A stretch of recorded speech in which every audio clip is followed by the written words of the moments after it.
Magandang umaga Luzon, Visayas at Mindanao. Narito na ang nagkakaisa at pinakamalawak na pagbabalita sa pangunguna ng Presidential Communications Office. Kabilang ang PTV, Presidential Broadcast Service, Philippine Information Agency, Philippine News Agency at IBC. Tutok na sa mga balita mula sa iba't ibang bahagi ng bansa. Ito ang Balitang Pambansa. Ngayong umaga sa Balitang Pambansa, 17 Pinoy seafarers na binihag ni rebelding Houthi sa Yemen nakalaya na matapos ang mahigit na isang taon. Pangulong Ferdinand R. Marcos Jr. nagpasalamat sa bansang Oman at sa lahat ng mga tumutulong para mapalaya ang mga Pinoy seafarers. Department of Foreign Affairs Secretary Enrique Manalo binati si U.S. Secretary of State Marco Rubio sa kanyang appointment. Kahalagahan ng alyansa ng Pilipinas at Amerika para sa kaunlaran at seguridad ng Indo-Pacific region na pag-usapan ng dalawang opisyal. Armed Forces of the Philippines, prioridad ang investigasyon sa nadiskubring di umanong underwater drone sa Bohol. At Chinese national at 2 Pinoy na nahuli umano sa pag-espiya sa bansa. Sasampahan na ng kasong Espionage Act in relation to the Cybercrime Act. Non-bailable din ito o walang katumbas na piyansa ayon sa Department of Justice. Sa detalye ng mga balita, good news mga kababayan, nakalaya na ang 17 Filipino seafarers pati na ang iba pa nitong kasamahang tripulante ng MV Galaxy Leader matapos ang mahigit isang taong pagkakabihag mula sa rebelding Houthi sa Red Sea. Sa ngayon ay nasa Philippine Embassy sa Muscat, Oman ang mga Pilipinong tripulante. Matatanda ang na-hostage ang mga Pilipino noong November 2023 nang mapadaan ang kanilang barko sa Red Sea. Taos-pusong nagpasalamat naman si Pangulong Ferdinand R. Marcos Jr. sa bansang Oman at sa lahat ng mga taong tumulong para mapalaya ang mga Pinoy seafarers. Dagdag pa ng Pangulo, sila ang dahilan kaya agad niyang pinirmahan ang Magna Carta for Seafarers. May balitang pambansa si Alvin Baltazar na Radyo Pilipinas. Laya na matapos i-release ang 17 Filipino seafarers ng Houthi rebels kasunod ng pagkakatangay sa Red Sea noong November 2023 o higit isang taon na ang nakalilipas. Ito ang inanunsyo mismo ni Pangulong Ferdinand R. Marcos Jr. sa kanyang social media account na kung saan ay pinahayag nitong ligtas na ngayon ang lahat ng 17 tripulanteng Pinoy kasama ang iba pang crew members ng MV Galaxy Leader. Sinabi ng Pangulo na sa ngayon ay nasa pangangalaga na ang mga kababayan natin ng Philippine Embassy sa Muscat, Oman na inasahang makakapiling na rin ang kanilang mga mahal sa buhay matapos ang pinakahuling development. Kaugnay nito ay nagpasalamat ang Pangulo kay Oman Sultan Haitham bin Tariq at sa kanyang pamahalaan kaugnay ng matagumpay na ginawa nitong pamamagitan na nauwi sa paglaya ng 17 Pinoy seafarers. Pinuri rin ng Pangulo ang mga kinaukulang ahensya ng pamahalang Pilipinas at mga pribadong grupo na anyay walang kapagurang nakipagtulungan sa foreign government dahilan upang mapalaya ang mga Pinoy matapos ang 429 na araw. Dagdag ng Pangulo na dahil sa matatapang ng Filipino seafarers kaya kung bakit niya nilagdaan ang Magna Carta o Filipino Seafarers. Ito ay upang maprotektahan ang kanilang karapatan at kapakanan, maitaguyod ang kanilang full employment at matiyak ang pantay na oportunidad sa maritime industry kabilang ang access sa edukasyon at training and development salig sa mga umiiral na domestic at international laws, standards at convention. Mula sa Malacanang, para sa Balitang Pambansa, Alvin Baltazar ng Radyo Pilipinas. Nakausap ni Department of Foreign Affairs Secretary Enrique Manalo si U.S. State Secretary Marco Rubio. Sa kanyang post sa X account, sinabi ni Secretary Manalo na kabilang sa kanilang pinag-usapan ang kahalagahan ng alyansa sa pagitan ng Pilipinas at Amerika para sa kaunlaran at seguridad sa Indo-Pacific. Gayun din ang matibay na bilateral political, economic at people-to-people na pagtutulungan ng dalawang bansa. Umaasa naman si Secretary Manalo na sa tulong ni U.S. State Secretary Rubio, matutugunan ang iba't ibang hamon at mapapanatili ang momentum ng positibong ugnayan ng Pilipinas at Amerika. Outgoing Asian Development Bank President nakatakdang mag-farewell call kay Pangulong Ferdinand R. Marcos Jr. ngayong umaga sa Malacanang. Si Alvin Baltazar na Radyo Pilipinas sa Balitang Pambansa. Nakatakdang mag-farewell call kay Pangulong Ferdinand R. Marcos Jr. si outgoing Asian Development Bank President Asaka Masatsugu. Alas 10 ngayong umaga, nakatakdang magkita ang Pangulo at si Masatsugu na napagalamang hanggang Pebrero 23 na lamang sa ADB. Ilan naman sa mahalagang suporta na naibigay ng ADB sa Pilipinas sa ilalim ng administrasyon sa pamamagitan ng iba't ibang proyekto ay reforma sa pampublikong pamamahala ng pananalapi. Ito ay nang inaprubahan ng ADB ang isang $500 million policy-based loan upang tulungan ng Pilipinas sa pagpapatupad ng mga reforma sa pampublikong pamamahala ng pananalapi. Ilan din sa inaprubahan ng ADB sa ilalim ng pamumuno ni Masatsugu para sa Pilipinas ay ang $500 million loan para suportahan ang mga pagsisikap ng Pilipinas na labanan ng pagbabago ng klima o climate change. Sa isinagawang turnover ng ADB Country Partnership Strategy 2024 to 2029 noong Setyembre ng isang taon, ay pinasalamatan ng Pangulo si Masatsugu sa lahat ng tulong na ipinagkaloob ng ADB sa bansa. Sa halos 6 na dekada, sabi ni Pangulong Marcos, ay isang reliable partner ang ADB sa Philippine development. Binigyan din ng Pangulo na ang kontribusyon ng ADB sa Pilipinas ay lubhang nakakalikha ng malaking pagbabago sa maraming buhay ng mga Pilipino. Thanks to the ADB, we are not just talking about progress. We are now on the path to achieving it.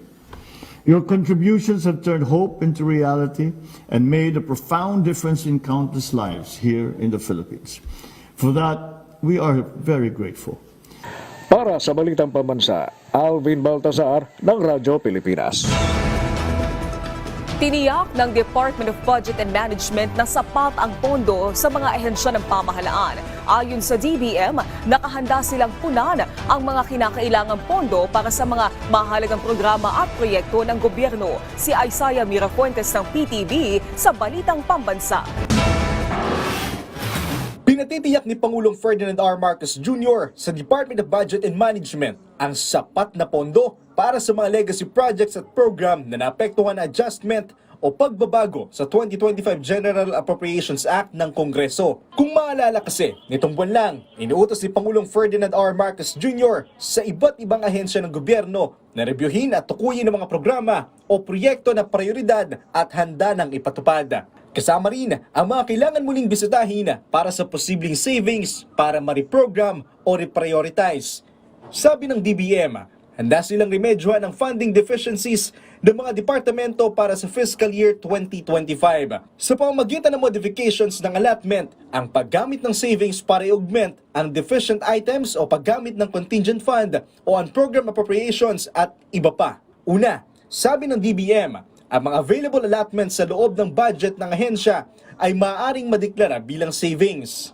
Pangalawa, ang contingent fund ay maaaring itap para makover ang funding requirements ng mga bago or urgent projects. At panghuli, sabi ng DBM, ang mga infrastructure programs at social programs sa ilalim ng SAGIP program ay maaaring makover ng program appropriations. Muling binigyan din ng Budget Department na kaisa sila ng Pangulong Marcos sa pagresolba sa mga validated funding deficiencies. Gayunman, sabi ng ahensya na unawaan nila ang proseso ay dapat tumalima sa mga batas na may kinalaman sa budgeting, accounting at auditing. Mula sa PTV, Isaiah Mirafuentes, Balitang Pambansa. Pinatututukan ni Pangulong Ferdinand R. Marcos Jr. sa mga ahensya ng gobyerno at stakeholders ang pagpapalakas pa ng semiconductor at electronics industry sa bansa. Sa kanyang unang pulong, kasama ang Private Sector Advisory Council Education and Job Sector Group, binigyan diin ng Pangulo ang benepisyo ng naturang mga sektor sa paglago ng ekonomiya. Ayon sa Pangulo, kailangang maisulong ang naturang industriya dahil sa maaring kitain ng bansa na gaya ng kinikita sa pag-export ng mga produkto. Panahon na rin aniya para matutukan ito sa pamamagitan ng pakikipagtulungan sa mga industriya para malaman kung paano mapapalakas pa ang semiconductor industry. Pinawi ni Pangulong Ferdinand R. Marcos Jr. ang pangamba ng publiko at tiniyak na hindi mababawasan bagkus ay madaragdagan pa ang serbisyo at benepisyo ng PhilHealth ngayong taon. At ito ang garanti ko. Napakasimple lang ang garanti ko. Kahit may subsidy, kahit walang subsidy, kahit anong contribution, all of these issues, hindi mababawasan ang serbisyo ng PhilHealth. Hindi mababawasan ang bayad ng PhilHealth sa insurance claim. In fact, baliktad. Padadamihin pa namin ang serbisyong ibibigay ng PhilHealth, palalakihin pa namin ang pagbayad sa insurance claims. So, I would like to just assure everybody, huwag niyong inaalala na mababawasan ang serbisyo kahit na kanino, para sa senior, para sa mga hirap, para sa middle class. Walang mababawasan kahit isang kusing. Quite the opposite. Dadagdagan natin yan in 2025, mas dadami pa ang magiging serbisyo na ibinibigay ng PhilHealth, mas lalaki pa ang magiging payment na ibibigay sa insurance claim. Kaya huwag po kayong mag-aalala, walang mawawala sa serbisyo ng PhilHealth. Mas pinapaganda pa nga namin ang pagpatakbo ng PhilHealth para mas marami pang maibibigay sa taong bayan. Epektibo na ang pangalawang tranche ng salary adjustment para sa mga kawani ng gobyerno ayon sa inilabas na National Budget Circular 597 ng Department of Budget and Management o DBM noong Lunes. Sakop ng bagong salary rates ang lahat ng empleyado ng gobyerno mula sa ehekutibo, lehislatura, hudikatura at mga ahensya ng gobyerno maliban sa mga miyembro ng military at uniformed personnel.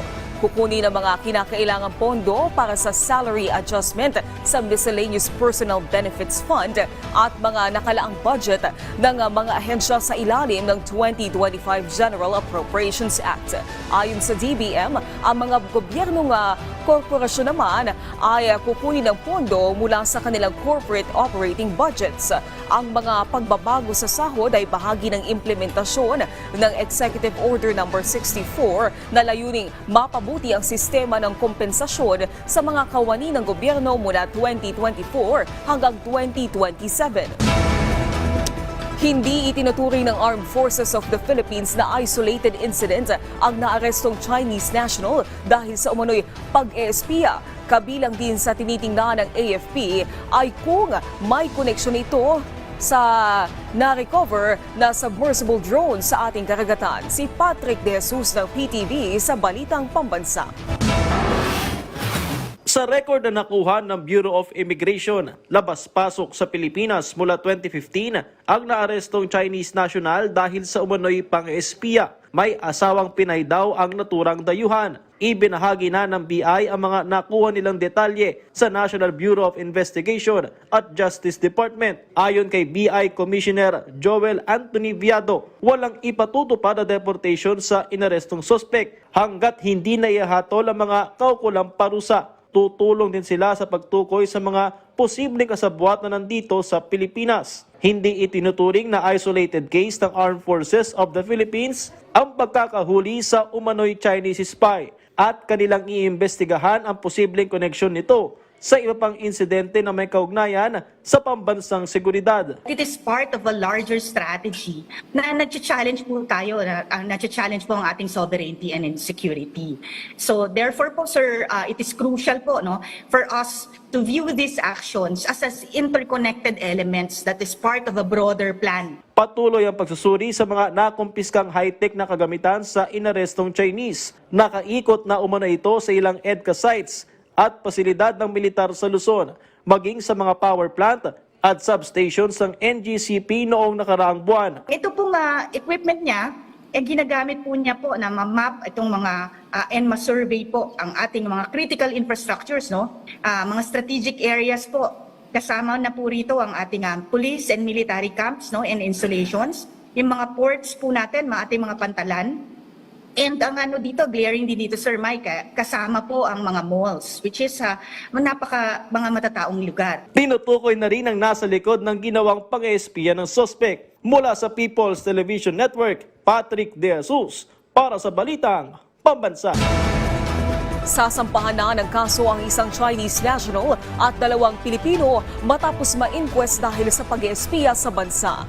Ayon sa Department of Justice, may kaugnayan ang isasampang kaso sa Espionage Act in relation to the Cybercrime Act. Non-bailable rin ito o walang katumbas na piyansa. Yung kaso na inquest, no, natatapos na at nagkaroon sila ng findings ng violation ng Espionage Act natin in relation to the Cybercrime Act, at yan ay non-bailable. Kaya itong 3 tao na to ay masasampahan ng kaso na non-bailable. This is not to discount other cases that may be initiated based on further investigation by our law enforcement agencies.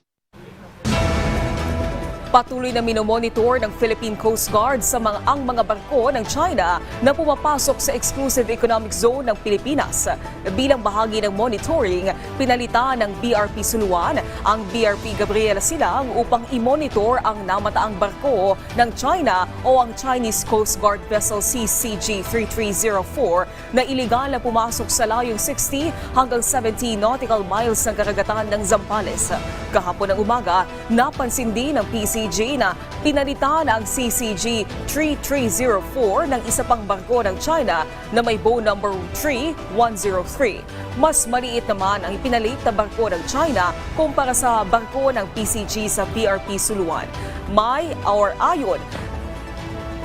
Ayon kay PCG spokesperson for the West Philippine Sea, Commodore J. Tariela, hindi naman tinantana ng BRP Suluan ang pagmonitor o pagbabantay sa CCG-3103 upang hindi ito makalapit sa karagatan ng Zambales.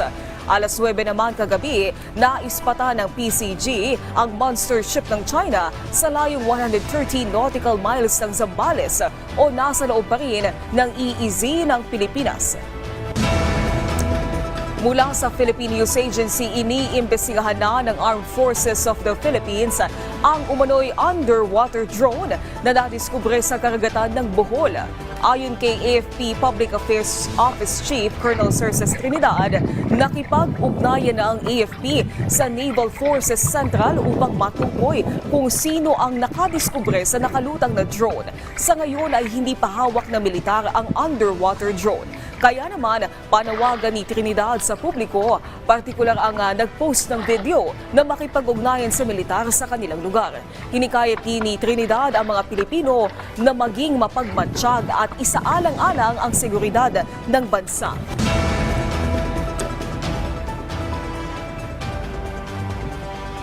Sa pagkakataong ito, alamin muna natin ang presyohan ng mga paninda sa Kadiwa Store, lalo na ang mga presyo ng bigas. Si Vel Custodio ng PTV sa Balitang Pambansa Live. Vel? Naomi, mas pinapalawak pa ang Rice for All program ng Kadiwa ng Pangulo. Pinaghahandaan na ng Department of Agriculture ang pagbubukas ng Rice for All program sa mga supermarkets.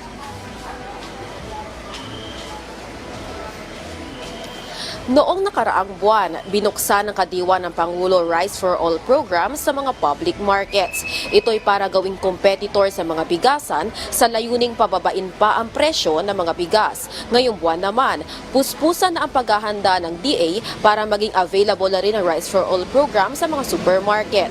Kamakailan lang, nakipagpulong si DA Secretary Francisco Tiura-Wirel Jr. sa mga pangunahing supermarket chains sa National Capital Region kung saan sinang-ayunan ng mga supermarket chains ang mungkahin ng kalihim na pagbebenta ng mga bigas sa Kadiwa dito.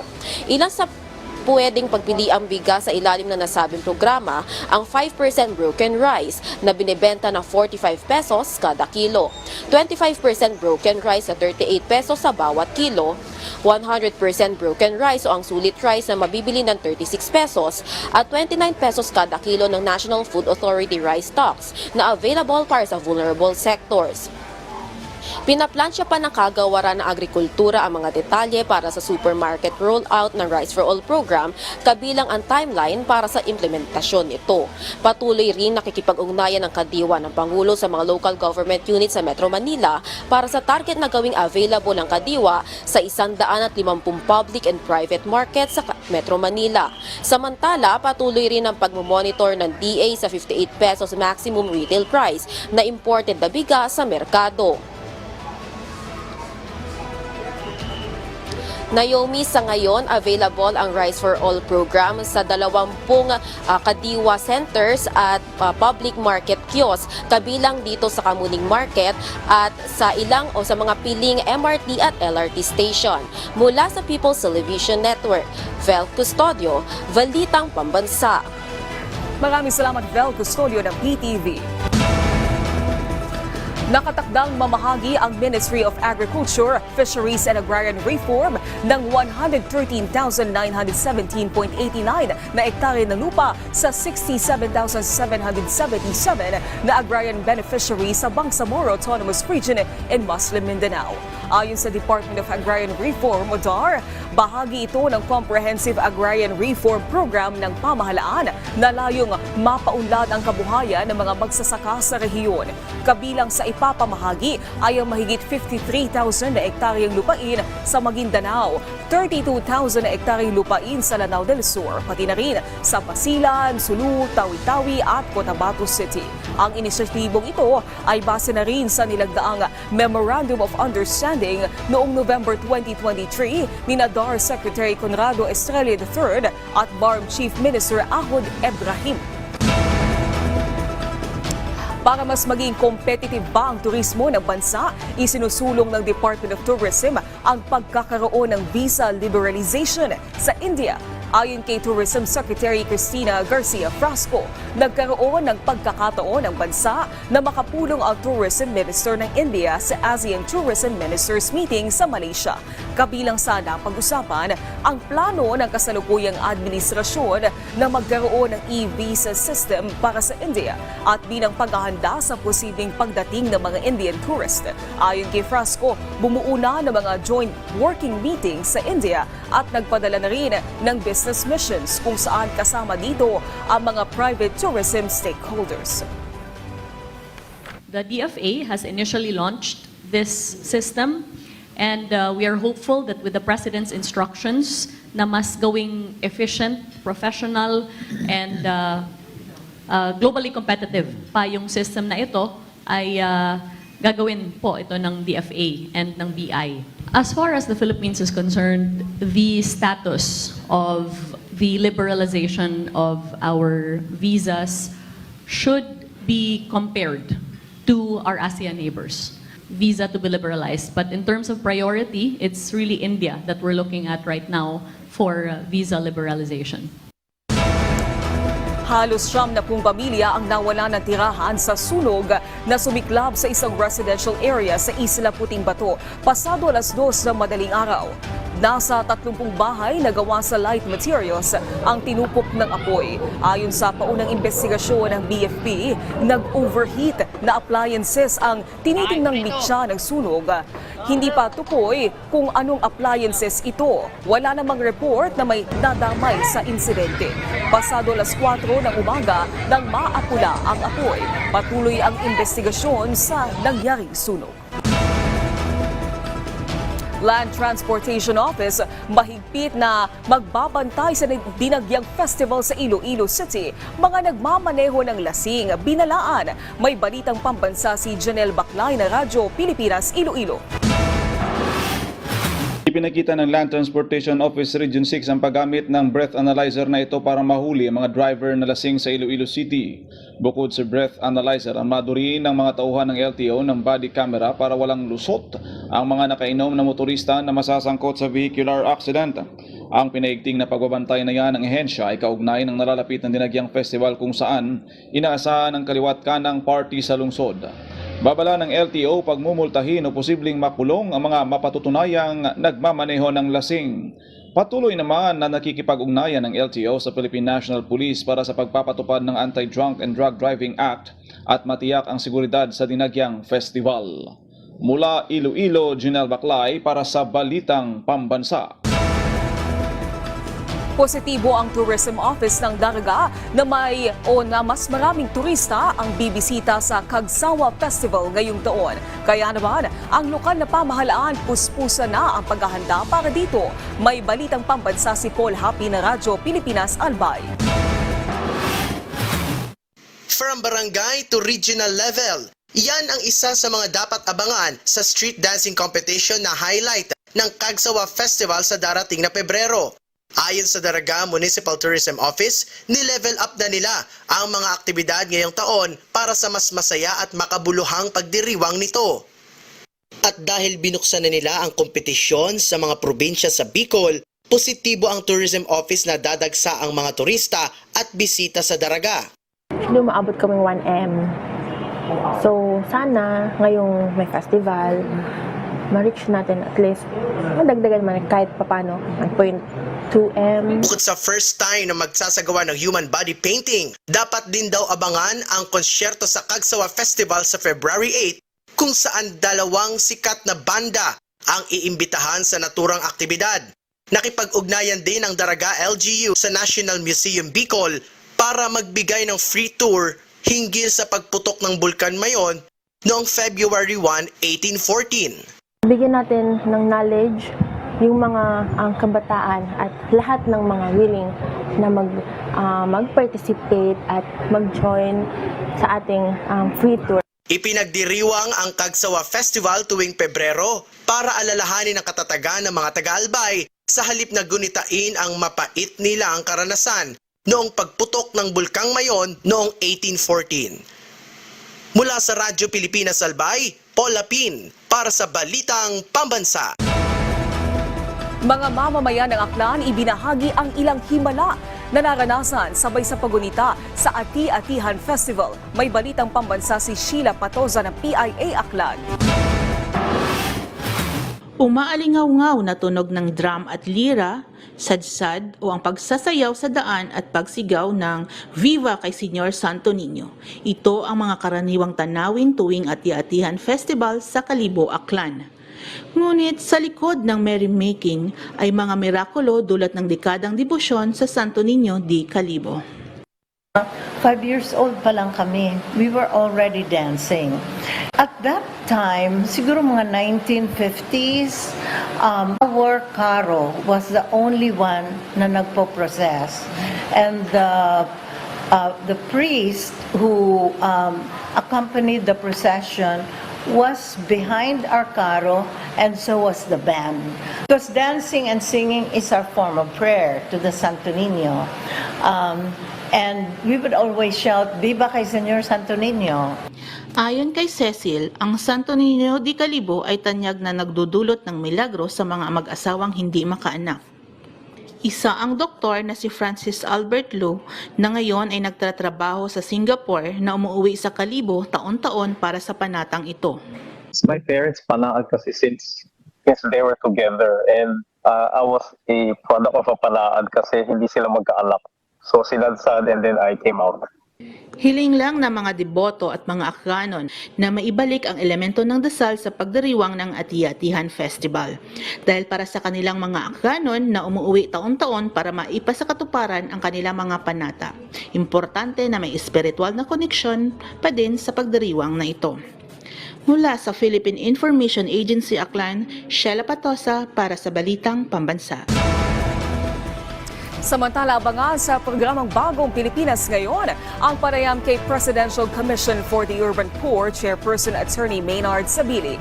Kanyang ilalatag ang mga naging tagumpay ng ahensya noong nakalipas na taon, gayon din ang kanilang programa at plano ngayong 2025. Mamaya na po yung 12:30 ng tanghali, kaya tutok lang dito sa inyong pambansang TV, ang PTV. Maraming salamat sa pagsama sa amin ngayong umaga. Tumutok muli sa ating programa mamayang alas 12 ng tanghali kasama ang buong puwersa ng Presidential Communications Office. Mula sa PTV, ako si Naomi Tiburcio. Ito nagkakaisang puwersa ng pagbabalita. Ito ang Balitang Pambansa.